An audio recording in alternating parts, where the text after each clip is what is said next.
ఈయన ఇవాళ బీజేపీ పాట పాడుతున్నాడు. ఇక్కడ ఉన్న ఆయన రేవంత్ రెడ్డి మీరు యాద పెట్టుకోండి, ఇలా రాసి పెట్టుకోండి.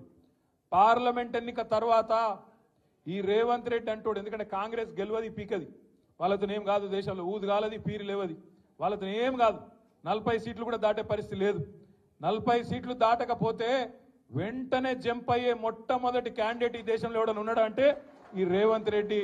మళ్ళీ మొత్తం ముఠా కట్టుకొని ఈ నాగేందర్ను బిగేందర్ అందరిని తీసుకొని బీజేపీలకు జంప్ అయ్యే మొదటి క్యాండిడేటు ఇదే రేవంత్ రెడ్డి. మీరు రాసి పెట్టుకోండి. నేను ఇప్పటికీ ఒకసారి కాదు 10 సార్లు అన్నా ఈ మాట. ఒక్కసారి అనలే ఈ మాట, 10 సార్లు అన్నా. నేను అన్న ప్రతి చిన్న మాటకు స్పందిస్తాడు రేవంత్ రెడ్డి. గిట్లనో గట్లనో అంటే అన్నిటికి స్పందిస్తాడు. కానీ బీజేపీలో కోతావాడ, నువ్వు బీజేపీలో కోతావు అనే ఆరోపణ నేను పెడితే 10 సార్లు అంటే కూడా ఒక్కసారి కూడా ఇప్పటివరకు ఒక్క మాట చెప్తలేడు. నేను ఓను బై, నేను జీవితాంతం కాంగ్రెస్లోనే ఉంటా అని ఒక్క మాట పొరపాటున మాట్లాడతాడా? మాట్లాడాడు. ఆయన మాటలు ఎట్లున్నాయో మీరు చూస్తున్నారు. ఏం మాట్లాడుతున్నాయన ముఖ్యమంత్రి కూడా అట్లా మాట్లాడచ్చా? సెక్రటేరియట్ పోతాడు, నేను ఇక్కడ లంకె బిందెలు ఉంటాయనుకొని వచ్చినా లంకె బిందెలు లేవు, ఖాళీ కుండలు ఉన్నాయి అంటాడు.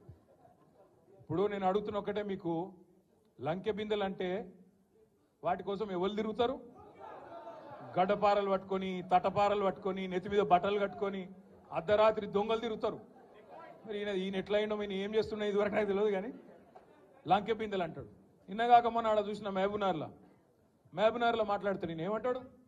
కొడుకుల్లారా పేగులు మెడలు వేసుకుంటా అంటాడు. పేగులు మెడలు వేసుకుంటేంది రావులా? నాకు అర్థం కాక అడుగుతా. అరే నువ్వు ముఖ్యమంత్రివా లేకపోతే బోటి కొట్టేటోనువా? పేగులు మెడలు వేసుకునేది నాకు అర్థం కాదు. పేగులు మెడలు వేసుకొని తిరుగుతారు ఎవడన్నా ముఖ్యమంత్రి? ఇంత బేకారు మాటలు మాట్లాడతారా ముఖ్యమంత్రి స్థాయిలో? ఇంకా అంటుండు జేబుల కత్తెర పెట్టుకొని తిరుగుతున్నా నేను అంటాడు. జేబుల కత్తెర పెట్టుకొని ఎవడు తిరుగుతాడే? పక్కా జేబు దొంగలు తిరుగుతారు. గసంటోడు.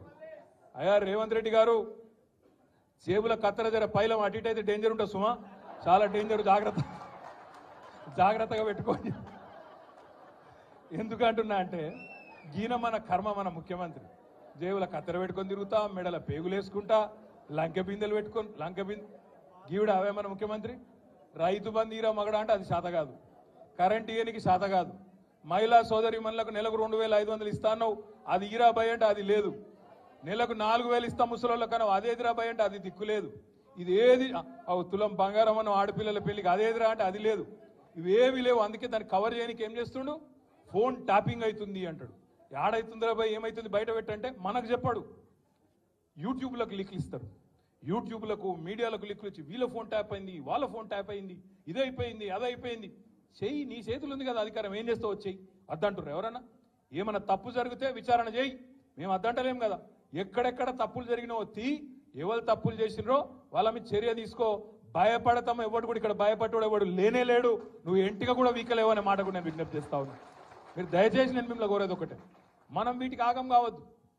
ఈ 100 రోజులల్లా అస్సలు పనిచేసే తెలివేమో లేదు, కరెంట్ ఇచ్చే ముఖం లేదు, మంచిళ్ళు ఇచ్చే ముఖం లేదు, రైతు బంద్ చేసే ముఖం కాదు, రైతులు చస్తుంటే రైతుల పొలాలు ఎండుతుంటే ఆయన పోయే తెలివి లేదు.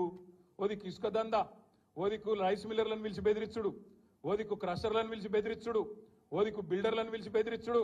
మాకు పార్లమెంట్ ఎన్నికలకు పైసలు కావాలి, ఢిల్లీకి కప్పం కట్టాలి అని 2000 కోట్లు ఇప్పటికే మెల్లగా జమ చేసుడు. ఆ జమ చేసుడు బయటికి రాకుండా ఏం చేయాలి? ఇగో ఫోన్ ట్యాపింగ్ అవుతుంది, ఇగో ఈ స్కామ్ అవుతుంది, గొర్రెల స్కామ్ అవుతుంది, బర్రెల స్కామ్ అవుతుంది అని టీవీలలో తిప్పాలి, మన నెత్తులన్నీ ఖరాబ్ చేయాలి. అసలు కథ ఏంది? కిందనేమో ఇసుక స్కామ్లో ఒక మంత్రి దొరుకుతాడు, ఇంకో దగ్గర రైస్ మిల్లర్లు ఇంకో మంత్రి బెదిరిస్తాడు, ఇంకో దగ్గర క్రషర్ల మీద దాడులు చేసుకుంటా అక్కడ పైసలు వసూలు చేస్తారు, ఇక్కడ బిల్డర్ల మీద దాడులు చేసుకుంటా ఇక్కడ పైసలు వసూలు చేస్తారు. నేను అడుగుతున్నా రేవంత్ రెడ్డి, హైదరాబాద్ పరిధిలో ఇలా నువ్వే మున్సిపల్ మంత్రివి, నేను ఇదివరకు మొన్నటిదాకా నేను డిసెంబర్ దాకా నేను మంత్రిగా ఉంటి కాబట్టి నాకు తెలుసు డిపార్ట్మెంట్లో ఏం జరుగుతుందో నాకు కూడా తెలుసు. ఇవాళ నేను అడుగుతున్నా, గత 3 నెలలుగా హైదరాబాద్లో బిల్డింగ్ పర్మిషన్లు ఎందుకు వస్తలేవు? ఏ కారణం చేత బంద్ పెట్టినావు? బిల్డర్లను పిలిచి బెదిరించి మీరు పైసలు కడితేనే పర్మిషన్ ఇస్తా అంటున్న మాట వాస్తవం కాదా? ఢిల్లీకి 2500 కోట్లు నువ్వు సామంతరాజు కాబట్టి ఢిల్లీకి కప్పం కట్టాలి కాబట్టి ఇవాళ అక్కడ 2500 కోట్లు జమ చేసి కట్టిన మాట వాస్తవం కాదా? ఇవి దోపిడి సొమ్ము కాదా? ఇలా నువ్వు మాట్లాడతావు ఈ తప్పు జరిగింది ఆ తప్పు జరిగింది అని బోగస్ ముచ్చట్లు, కేసీఆర్ని తిట్టుడు, అడ్డమైన ఛానళ్లలో ప్రచారాలు చేసుడు, పబ్లిక్ దిమాక్ అంతా ఫిరాయించిపోయేటట్టు అడ్డమైన మాటలు మాట్లాడు, అసలు మాటలు మాట్లాడు. ఈ మధ్యలో మీరు తెలుసు హైదరాబాద్లో ఏం జరిగిందో పద్మారావు గారికి కూడా మన కేసీఆర్ గారు చెప్పినారు, గోపి గారు కూడా చెప్పినారు. హైదరాబాద్లో మనం ఉన్నప్పుడు 20,000 లీటర్లకు ఫ్రీ నీళ్ల కోసం 11.5 లక్షల మందికి దగ్గర 11.5 లక్షల కుటుంబాలకు 20,000 లీటర్లకు ఫ్రీ నీళ్లు ఇచ్చినాం. కానీ ఈ ప్రభుత్వం వచ్చినాక, కాంగ్రెస్ ప్రభుత్వం వచ్చినాక మొన్న దగ్గర 8 లక్షల కుటుంబాలకు కొత్తగా 1,000 రూపాయల బిల్లులు పంపిస్తా ఉన్నారు బస్తీలలో ఇయ్యాలి.